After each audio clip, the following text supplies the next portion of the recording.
The Principles of the Baha'i Faith. Taken from the first tablet to the Hague, the 17th of December 1919, written by Abdu'l Bahá, son of Baha'u'llah, the prophet founder of the Baha'i Faith. Baha'u'llah, 50 years ago, expounded this question of universal peace. At a time when he was confined in the fortress of Hague and was wronged and imprisoned. He wrote about this important matter of universal peace to all the great sovereigns of the world, and established it among his friends in the Orient. The horizon of the East was in utter darkness. Nations displayed the utmost hatred and enmity towards each other. Religions thirsted for each other's blood, and it was darkness upon darkness. At such a time Baha'u'llah shone forth like the sun from the horizon of the east, and illumined Persia with the lights of these teachings. Among his teachings was the declaration of universal peace. People of different nations, religions and sects who followed him came together, to such an extent that remarkable gatherings were instituted consisting of the various nations and religions of the East. Every soul who entered these gatherings saw but one nation, one teaching, one pathway, one order. For the teachings of Baha'u'llah were not limited to the establishment of universal peace. They embraced many teachings, which supplemented and supported that of universal peace. Among these teachings was the independent investigation of reality, so that the world of humanity may be saved from the darkness of imitation and attain to the truth, may tear off and cast away this ragged and outgrown garment of 1,000 years ago, and may put on the robe woven in the utmost purity and holiness in the loom of reality. And among the teachings of Baha'u'llah is the oneness of the world of humanity. That all human beings are the sheep of God and He is the kind shepherd. This shepherd is kind to all the sheep,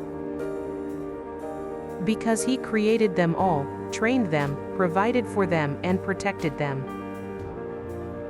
And among the teachings of Baha'u'llah is that religion must be the cause of fellowship and love.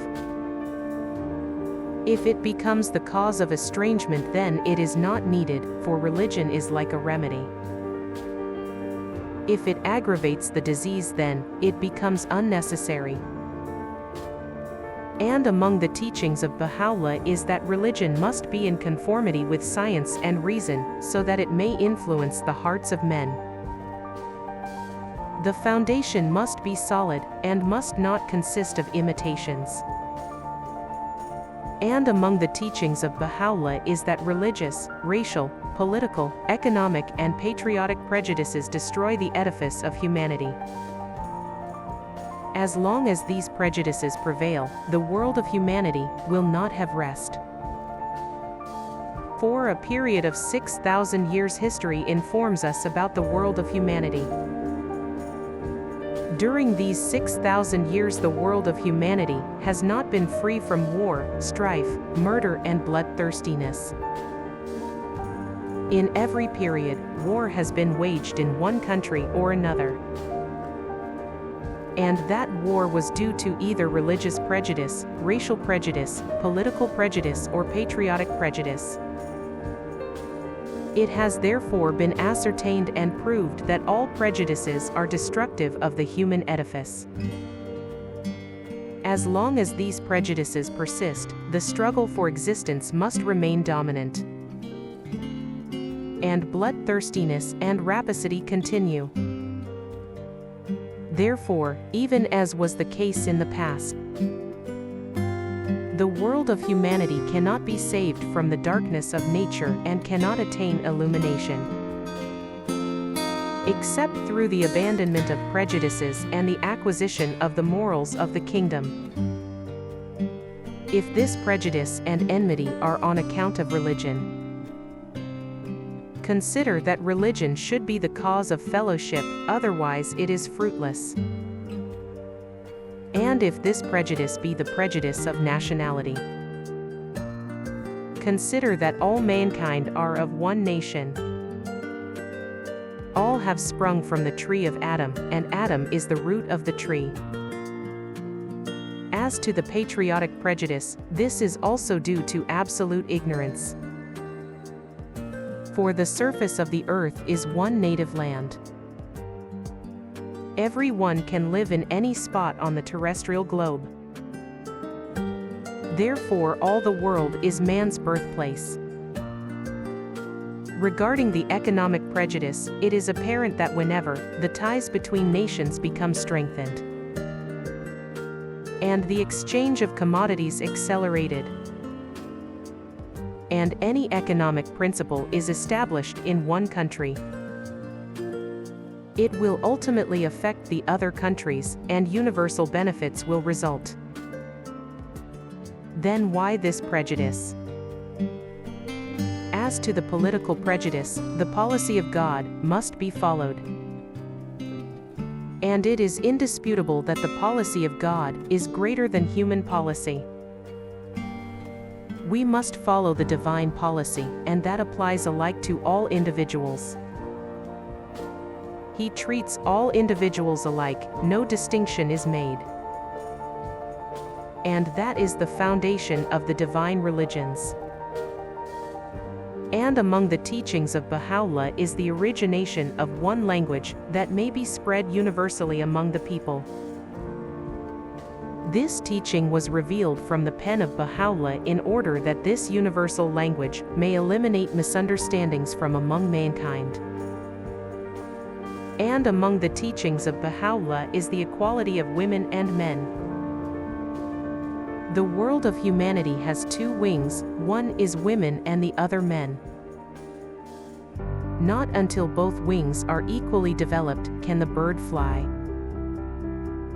Should one wing remain weak, flight is impossible. Not until the world of women becomes equal to the world of men in the acquisition of virtues and perfections can success and prosperity be attained as they ought to be.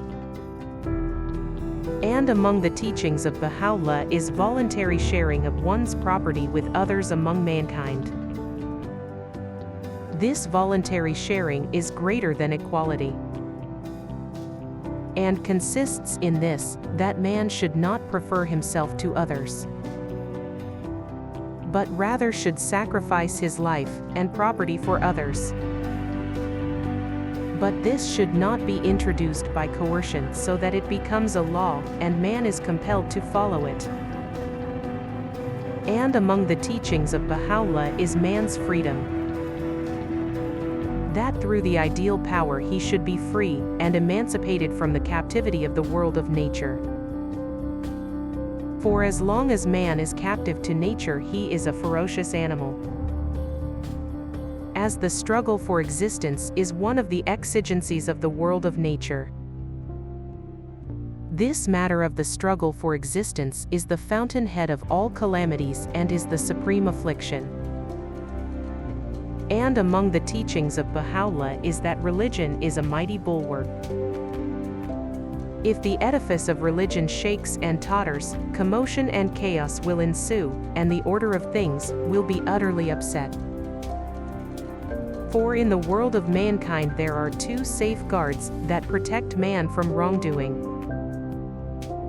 One is the law, which punishes the criminal. But the law prevents only the manifest crime, and not the concealed sin. Whereas the ideal safeguard, namely, the religion of God, prevents both the manifest and the concealed crime. Trains man, educates morals, compels the adoption of virtues, and is the all-inclusive power which guarantees the felicity of the world of mankind. But by religion is meant that which is ascertained by investigation and not that which is based on mere imitation. The foundations of divine religions and not human imitations. And among the teachings of Baha'u'llah is that although material civilization is one of the means for the progress of the world of mankind, yet, until it becomes combined with divine civilization, the desired result, which is the felicity of mankind, will not be attained. And among the teachings of Baha'u'llah is the promotion of education. Every child must be instructed in sciences as much as is necessary. If the parents are able to provide the expenses of this education, it is well. Otherwise, the community must provide the means for the teaching of that child. And among the teachings of Baha'u'llah are justice and right. Until these are realized on the plane of existence, all things shall be in disorder and remain imperfect. The world of mankind is a world of oppression and cruelty, and a realm of aggression and error. In fine, such teachings are numerous. These manifold principles, which constitute the greatest basis for the felicity of mankind, and are of the bounties of the merciful, must be added to the matter of universal peace and combined with it, so that results may accrue. Otherwise, the realization of universal peace by itself, in the world of mankind is difficult.